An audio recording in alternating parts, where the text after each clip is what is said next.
다육이로 어떻게 채널 오신 것을 환영합니다. 이번 시간에는 제가 다육이 입꼬지에 관한 이야기를 여러분과 나누겠습니다.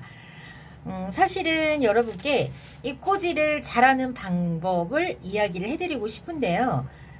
제가 이렇게 이야기를 하는 제가 정작 입꼬지를 잘 못하면서 이렇게 이야기를 하게 돼서 아주 송구스러운 마음이 없지 않아 있습니다. 네.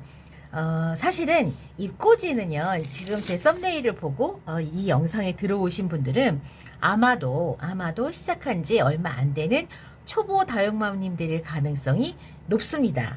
그래서 제가 입꼬지 조금 해본 제가 선배로서 여러분께 몇 가지 조언을 드리고자 합니다. 다육생활 시작을 하고 가장 큰 기쁨이 바로 요 입꼬지를 키워내는 게 정말 큰 기쁨입니다. 제가 영상을 볼 때 가장 부러운 게 이런 멘트였어요.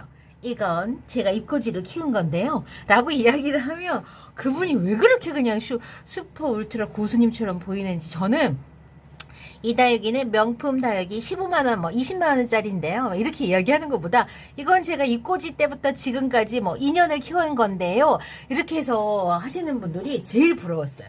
아마 제 이야기에 공감하시는 분들이 계시다면 그분들은 거의 1년 미만 차에 시작하시는 이런 입꼬지 다육맘님들일 가능성이 아주 높다는 거.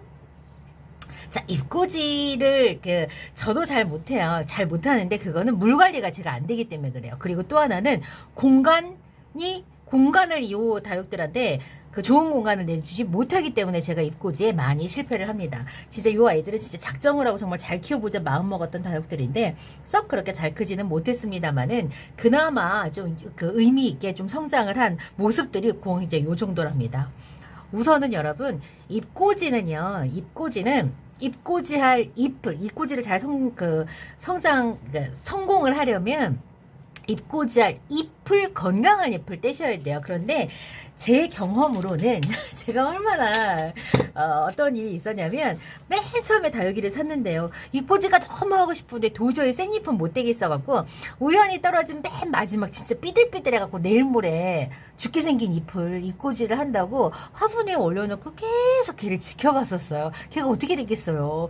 뿌리 자구 아니면 아나콩콩이죠. 거기서 그냥 말라 삐뚤어져서 죽어가고 있는 거를 못 버리고 진짜 제가 계속 그 위에 놔뒀었는데 그게 홍미인인가 그랬어요. 그 화분 위에다. 근데 그때 이미 저는 좀 좌절을 했어요. 저는 잎은 그 당시에는 그냥 떨어진 잎이든 일부러 뜯은 잎이든 그냥 엔간한 잎에서는 다 그게 나오는 줄 알고 제가 엄청 기대를 했었는데 안 나오더라고요. 그래갖고 입꼬지에 대한 흥미가 그렇게 크게 생기지 않았었거든요. 그런데 저처럼 입꼬지는요, 건강한 잎을 떼야 돼요. 그래서 맨 마지막에 지금 이 천대종성 보여드리면 맨 마지막에 이렇게 쨍글쨍글 해갖고 내일 모레 가만 내둬도 죽게 생긴 요런 아가들은 입꼬지를 해도요, 이게 안 됩니다. 그런데 그런 것들 입꼬지 해가지고 그거 싹 날 때까지 기다린다고 하면 그게 말이 안 되겠죠. 그래서 우선은 입꼬지할 잎은 건강한 잎을 채취를 하셔야 되고요. 한두 장 갖고 되겠습니까? 실패하는 애들이 생기는데, 입꼬지 한번 하려면 이렇게 왕창 뜯어갖고 이렇게 해놓으셔야 그나마 좀 입꼬지 했다 소리 이렇게 하는 겁니다. 그래서 입꼬지는 건강한 잎을 우선은 생장점이 있게 그렇게 뜯어야 되고요. 생장점이 목대에 남아있다면 목대에서 자구가 나올 수도 있겠죠. 그래서 떼어진 잎에 생장점이 딸려서 나와야 합니다. 저는 일부러 입꼬지를 하려고 만들어내지 않았어요. 얘네들은 다 적심을 하거나 요렇게 대부분이 다 적심하는 과정에서 유실된 잎들을 제가 여기다 놔두거나, 아니면 무너진 애들, 병으로 무너진 애들을 하거나, 아니면 이제 왔다 갔다 스쳐갖고 우연히 이제 떨어지는 그런 애들의 입꼬지를 했는데, 그런데 지금 얘네들이 모노케로스틱 금인데, 얘는 진짜 제가 일부러 했어요. 번식을 한번 금을 만들어서 해보려고. 그런데 별로 그렇게 썩 성공적이지 않았습니다. 입꼬지를 도전하는 시기. 자, 이렇게 해요. 저처럼 일부러 하는 경우는 시기를 내가 정할 수 있지만 그 이외의 경우에는 사실상 시기를 정할 수는 없고 어떤 시기가 됐든 사유가 생기면 입고지를 이제 우리가 기대하게 마련입니다. 그런데 우리가 지금 요 그러니까 모노케로스틱 금처럼 시기를 정할 수만 있다면 그렇다면 봄에 사실 하시는 게 좋은데 그런데 에케베리아 속의 다육의 이런 입고지 번식은 겨울에 하라고 하는 그런 해외 채널에 조언이 있어요. 그래서 왜 뭐 이렇게 그 겨울에 성장하는 다육들은 뭐 봄 가을에 뭐 하고 뭐 여름에 성장하는 뭐 다육들은 야, 어떻게 이렇게 시기를 정해갖고 에케베리아 속들은 겨울에 해야지 여름에 하지 마라 뭐 이런 식의 조언이 있더라고요. 근데 뭐가 됐든 봄 가을은 성장의 계절이기 때문에 봄 가을은 일단 입고지 자체도 빨리빨리 나와요. 뭐 거의 뭐 열흘 뭐 보름 만에 이제 이렇게 반응들을 보이니까. 근데 이 계절에 하면 사실은 세월아 내월에 안 나옵니다. 일부러 할 때는 그렇게 하시는데 제가 지금 원대한 꿈이 있어요. 입고지 먼로는 진짜 100개 뭐 키우고 싶지만 이 입고지는 제가 러블리로즈 입고지를 한 100개 정도 도전해 볼 계획입니다. 그래갖고 한번 러블리로즈를 왕창 사가고 잎을 이 번식에 제가 한번 도전을 해볼 거예요. 결과가 어떻게 될지 여러분 한번 나중에 같이 한번 보시면 재밌을 것 같아요. 그래서 러블리로즈 입고지 제가 왕창 한번 도전해 보겠습니다. 그 다음에 입고지를 하는 흙이 있어요. 보통 흙을 여러분 어떤 걸 쓰느냐에 따라서 약간 조금 이제 나중에 어떻게 케어를 하느냐가 달라지는데요. 우리가요, 여러분들 이 입고지 그 흙을 여러분도 혹시 왜 종자 포트에 들어가 있는 흙 중에서 코코피트나 피트모스 흙을 많이 보셨을 거예요. 그 중에서 우리가 이제 보통 상토라고 하는 그 상토는요, 씨앗 발화용 상토예요. 그래서 그 상토는 씨앗이 딱 발화를 딱 해서 종자, 그러니까 파종하기 전까지 그러니까 파종이라고 해서 따로 이제 또 이제 모판을 심어서 우리 다시 정식을 하는 이제 그 전까지 키워내는 요 정도까지 딱 씨앗이 발화돼서 요 정도까지 키워내는 그 과정에서 쓸 수 있도록 딱 영양분이 뭐 길어야 석 달, 짧으면 45일 이 정도의 영양이 그 상토가 갖고 있는 그 기간이라고 합니다. 그래서 씨앗 발화를 위해서 거기에는 이제 질소 성분, 질소 영양분이 조금 많이 들어가 있어서 씨앗 발화를 유도를 하는 그런 성분들이 들어가 있어서 그거는 그 용도 자체가 상토가 그런 용도라고 해요. 그래서 우리도 이런 입고지를 거기다가 했다가 다시 이제 나중에 한 요 정도로 이제 싹이 트고 크면은 여러분 어떻게 해야 되냐면 사실은 다른 화분으로 옮겨줘야지 얘네들이 건강하게 큽니다. 그래서 흙은 이렇게 상토만 써도 되고요. 배양토를 써도 되고요. 배양토에다 좀 배수가 잘 되게 마사를 섞어서 쓰셔도 되고 여러 가지 방법으로 하셔도 되는데 저는 그래요. 만약에 이 다육이를요, 여러분들이 짱짱하게 진짜 입고지부터 정말 짱짱하게 키우고 싶다고 하시면은 사실 그냥 여러분들이 사용하는 다육이 배양토에다가 하셔도 돼요. 약간 늦고요.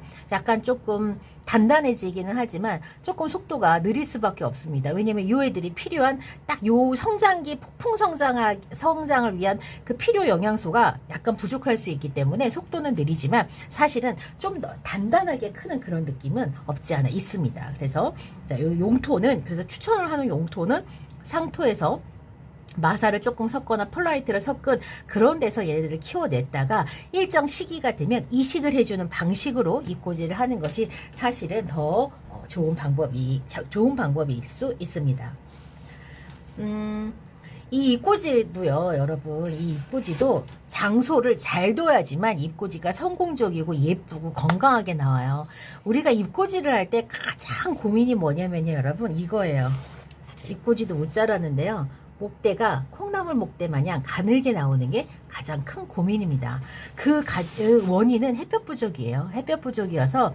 근데 이제 입고지는 저는 그래요. 웃자란다는 느낌보다는 목대가 빠르게 늘어나서 해를 찾아가려고 해서 로제트 부분은 그래도 다른 보통 웃자라는 것보다는 로제트 부분은 그래도 이렇게 그냥 이런 모습을 유지하지만 제가 이렇게 간격을 띄어갖고 이렇게 목대가 얇게 이렇게 쑥 올라와요. 그거는 얘네들도 해를 찾아가기 위해서 그렇습니다. 그렇기 때문에 이 입고지를 두는 장소도요, 여러분들이 소중하게 키우고 싶은 그 다육이가 놔두는 그 장소랑 똑같아요. 햇볕도 많이 필요하고요. 통풍도 잘 되는 곳에 있어야지만 얘들이 건강하고 단단한 줄기를 가지고 납작 그러니까 바닥에 납작 붙어갖고 진짜 짱짱하고 단단한 그런 애들로 커요. 근데 그러지 않고 우리는 이제 입꼬지까지 그런 데다가 이 얘네들을 놔둘 수가 없잖아요. 그래서 장소가 경쟁에서 항상 밀려요, 입꼬지들이. 그렇다 보니까 입꼬지 성공률들이 계속 낮아지는 겁니다. 그래서 이렇게 입꼬지를 잘 키우기 위해서는, 그러니까 저처럼 목적을 하는 이런 모노케로스티 같은 이런 애들을 일부러 할 때에는 얘네들 좋은 자리에 줘야 돼요. 그렇다고 막 해가 막 아주 오랜 시간 강렬한 해가 내리쬐는 곳이 아니라 최소한 4시간 정도의 이런 빛이 잘 들어오는 곳에 둬야 애들도 예쁘게, 그 다음에 짤뚱하게 건강하게 클 수 있습니다. 근데 여러분들 보통 입꼬지를 그런 장소에 못 둬요. 저 역시 마찬가지예요. 그래서 요 애들이 다 햇볕이 상대적으로 부족한 곳에 있어갖고 이렇게 목대가 가늘가늘 여리여리하게 나온 겁니다. 그래서 이 참 입꼬지가 그런 어려움이 있습니다. 관수는 입꼬지에서 성공하는 것 중에 가장 중요한 부분이 바로 요 관수예요. 제가 제일 중요한 거 3가지를 꼽으라고 하면 첫 번째는 관수고요. 두 번째는 장소고 세 번째는 이 배양토의 이 구성입니다. 그게 저는 3가지 요소 중에 가장 중요하다고 생각을 하거든요. 관수는 입꼬지는 화분이 말랐다 싶으시면 관수를 계속 해갖고 얘네들이 물을 먹으면서 계속 클 수 있게끔 해줘야 돼요. 근데 그것도 어느 정도 한계가 있어요. 아까 이야기했듯이 이 배양토가 상토랑 코코피트, 그러니까 상토 성분으로만 이루어져 있다고 하면은 뭐 1, 2개월, 뭐 2, 3개월 정도, 이 정도 이미 크고 난 다음에는 얘네들 반드시 다른 데로 옮겨줘야지만 돼요. 그렇다 하더라도 어쨌건 관수는 화분이 말랐다 싶으시면 계속 관수를 해줘야 되고, 해외 채널에서는 4분의 1만 말라도 그 다음에 또 물을 주고 계속해서 얘네들을 성장할 수 있게끔 그런 조건을 맞춰주려고 합니다. 근데 저는 그 정도까지는 아니어도 얘네들은 적어도 화분이 말랐다 싶으면 바로바로 관수를 해서 클 수 있는 환경을 만들어줘야 한다라고 생각합니다. 그래서 관수를 게을리하면 성장이 더디고요. 성장이 더디면 우리가 우리의 관심 밖으로 밀려납니다. 그렇다 보면 이 아이들이 또 생존 가능성이 또 낮아집니다. 어떤 다육이든 어떤 화초든 간에 예뻐야 주인의 눈에 들고 그 아이들이 또 눈에 들어야지만 생존 가능성이 높아지는데, 이렇게 이제 우리가 관리를 소홀히 하면서 미워지니까 이게 이제 관심 밖에 나면서 그러면서 이제 다시 또 실패하고 악순환이 계속 반복이 되는 겁니다. 그 다음에 이제 그 또 하나는 꾸준한 관리인데, 이제 이거는 무슨 얘기냐면, 지금 얘네들이 그래도 이렇게 자리를 잡았잖아요. 그 흙 속에. 근데 가끔 가다 보면 이 다육이들이요, 뿌리가 공중으로 나 있는 입꼬지들이 있어요. 근데 그런 입꼬지들은 반드시 흙을 덮어가지고 아래로 내려갈 수 있게끔 만들어줘야 돼요. 그래서 만약에 뿌리가 공중으로 솟아있다고 하면은 그 위에다 흙을 덮어가지고 얘들이 그 뿌리가 말라서 없어지지 않도록 계속 도와줘야 됩니다. 근데 그것도 보통 일이 아니에요. 우리가 보면은 입꼬지들이요, 어떤 애들이 있냐면 이게 딱 이렇게 그냥 통통한 애들은 여기가 이제 생장점이 자구가 나오는 곳이고 뿌리가 나오는 곳이라고 하면 얘가 그냥 이렇게 돼 있는 애도 있지만 마르면서 이렇게 말라가는 애들인데, 특히 이제 그 라일락 같은 애들이 입장이 얇으니까 걔네들은 여기 애기 나오고 뿌리 나오면서 이렇게 마르거든요. 얘를 흙에다 묻어준다는 게 여러분 결코 쉬운 일이 아니에요. 제가 해봤지만. 근데 그런 아가들 다 이렇게 묻어주면서 뿌리 관리를 해줘야 됩니다. 그 다음에 그 뿌리가 내리고 요만해지면 독립된 칩을 꼭 줘야 돼요. 영양이 이미 다 했어요, 여기는. 그렇기 때문에 요 애들한테 영양을 제공한다는 영양제나 비료를 준다는 것도 굉장히 위험한데, 그거는 우리가 이제 영양제 같은 경우에는, 비료 같은 경우에는 삼투압작용 때문에 얘네들 뿌리에 있는 수분이 농도 조절이 잘못되면은 걔네들한테 다시 이제 흙으로 영양분을 뺏기면서 얘네가 말라서 고사를 할 수 있기 때문에요. 요 애기들한테 영양제를 주는 거는 굉장히 조심해야 되거든요. 차라리 그렇게 하지 마시고 따로 칩을 독립시켜서 주는 게 맞습니다. 이제 어쨌건 또 하나는 정성과 관심이 있어야 예쁘게 키울 수 있어요. 아까 얘기했던 것처럼 요 애들이 밉잖아요. 그럼 눈 밖에 나면, 그러면 물을 못 얻어먹고 미워지면 주인의 눈 밖에 나면서부터 얘네들 생존 가능성이 낮아지거든요. 여러분들 잘 생각해 보시면, 내가 잘 키우는 다육이가 있다면 그 다육이가 내가 좋아하는 다육이일 가능성도 또 높아요. 저는 그렇게 생각하거든요. 물론 저 mon노 정말 좋아하지만 mon노 10개 사면 2개는 실패해요. 그렇다 하더라도 내가 좋아하는 다육을 잘 키우게 되는 건 좀 일리 있는 말이에요. 물론 내 관심 밖에서도 잘 사는 다육이도 있습니다만은 잎꽂이는 특히 관심이 꼭 필요한 이 다육이에요. 이제 요런 다육 이제 잎꽂이를 이렇게 하다 보면 이제 우리가 이제 어떤 일을 겪게 되냐면 뿌리만 나오고 자구가 안 나오는 게 있어요. 이유가 뭐냐 이렇게 하는데 이유 몰라요. 근데 이제 추측을 해보건데 시기가 잘못됐다. 번식의 시기가 잘못돼서 그럴 수 있다. 여러 가지 추측만 하지만은 실패한 건가요? 라고 물어본다면 저는 그게 100% 확실한 실패다라고 이야기는 안 드리지만 보통 실패할 가능성이 높아요. 뿌리만 먼저 나오고 아무리 기다려도 자구가 끝까지 안 나오는 경우도 왕왕 있습니다. 그런데 저는 보통은 걔가 말라서 삐뚤어져서 죽기 전까지는 저는 끝까지 기다려주거든요. 어우 진짜 대단합니다. 얘가 이 홍매화는 제가 잎꽂이를 키워나가요. 저도 이제 이런 말 할 수 있어요. 얘는 제가 잎꽂이를 키운 겁니다. 언제 잎꽂이 했냐면 2019년 여름에 잎꽂이 했는데요. 근 1년 동안 얘가 뿌리만 있었어요. 그러다 어느 순간 그 자구가 나오면서 요런 성체가 돼줬어요. 얼마나 고맙습니까? 아이고 여기 뭐야? 왜 덜렁덜렁하지? 그래서 자 저는 여러분께 기다려라. 그래도 말라서 삐뚤어져가지고 없어지지 않는 이상은 그냥 기다려주라 라고 이야기를 드리고 싶어요. 제 경험이 요 홍매화를 제가 1년을 기다려갖고 요렇게 잎을 봤으니까. 그래서 그런데 끝까지 안 나오는 애들이 있는데 저는 오팔리나가 그렇게 자구가 안 나와요.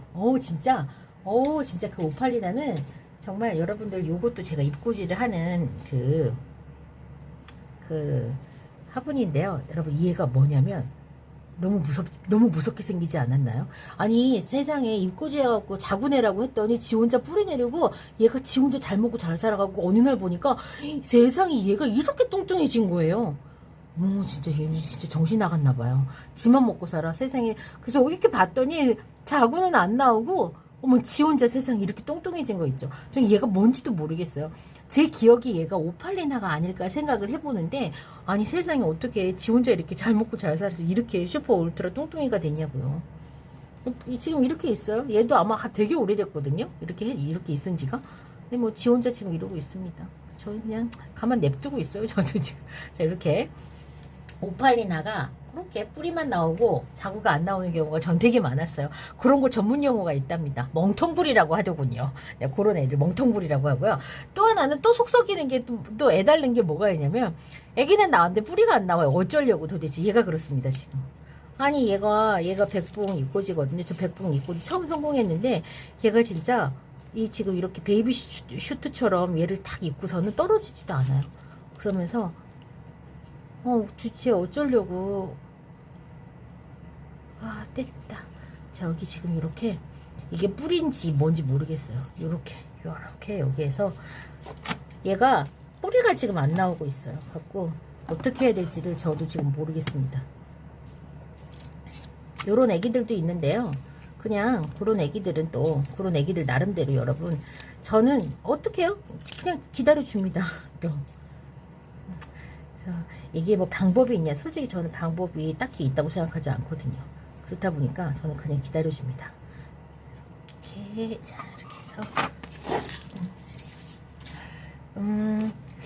이제 자구만 나오는 경우, 뿌리만 나오는 경우 시간이 약이에요, 여러분. 시간이 약인 거고요. 그다음에 또 하나는 잎꽂이도 살균과 살충을 제대로 해줘가면서 키우셔야 됩니다. 그래서 깍지가 이 애기들 좋아해요. 왜냐면 여리여리하고 잎이 파먹기 좋으니까 깍지들도 얘네들 좋아하거든요. 그래서 이렇게 잎꽂이 애기들도 살충, 살균, 전기 방제 대상이 되어야 합니다.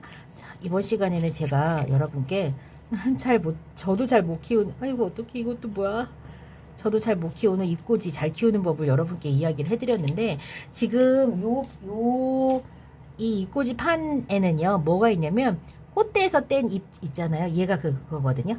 꽃대에서 뗀 그 잎꽂이가 성공해갖고 이렇게 크고 있는 애들도 있어요. 이렇게 이파리가 이렇게 뿌리가 이렇게 나면 얘를 반드시 여기다 이렇게 묻어줘야지만 얘가 생존할 가능성이 높아집니다. 여기 보면 얘도 마찬가지예요. 얘도 꽃대에서 뗀 그 잎에서 번식한 거고요. 여기 보면 여기도 있어요. 자, 볼까요? 아이고 얘가 뿌리가 너무 잘났어요. 이렇게 얘도 이렇게 꽃대에서 난 잎에서 이렇게 번식을 한 겁니다. 다시 좀 심어줄게요. 미안. 열심히 그냥 진짜 잘 살고 있었는데 꺼내가지고 지금 요 화분들은 너무 말라가지고 제가 한번 물을 줘야 돼요. 이렇게 여러분께는 그냥 뭐 청산유수처럼 이렇게 해야 됩니다 하면서 저도 잘 못합니다 사실은. 그래서 저도 잎꽂이 키워내는 거 힘들어요. 이게 잎꽂이가 보통 손 가는 애들이 아니에요. 진짜 사람이나 이 다육이나 애기들은 손이 많이 갑니다. 그래갖고 아유 얘네들 귀찮아서 안 하신다는 분 진짜 많아요. 나중에는 지저분하다 하지 마라. 그래서 저는 요즘에는 그냥 왜 지나가다가 스쳐갖고 떨어지는 애들 있잖아요. 그런 애들은 저는 그냥 원래 그 엄마 화분 있잖아요. 저는 그냥 거기다 해주지 따로 집을 안 만들어줘요.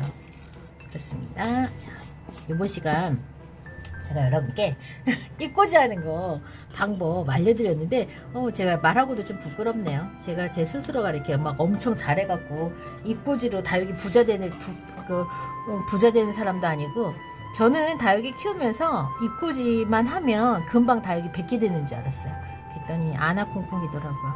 100개 사는 게 낫지 잎꽂이로 죽었다 깨어나도 100개는 못 만들겠더라고요. 이것도 진짜 어렵게 성공한 러블리 로즈 애기 잎꽂이들이에요. 이제 요런 애들한테 애정이 더 많이 가는 건 사실이에요.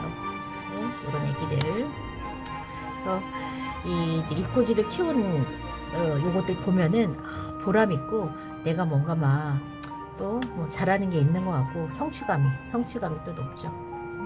이번 시간은 다부떼기 잘 못하지만 여러분께 그래도 이렇게 해야 된다라고 합니다라고 하는 잎꽂이 이야기를 잎꽂이 잘 키우기 나도 잘 키울 수 있다 이런 이야기 같이 나눴습니다.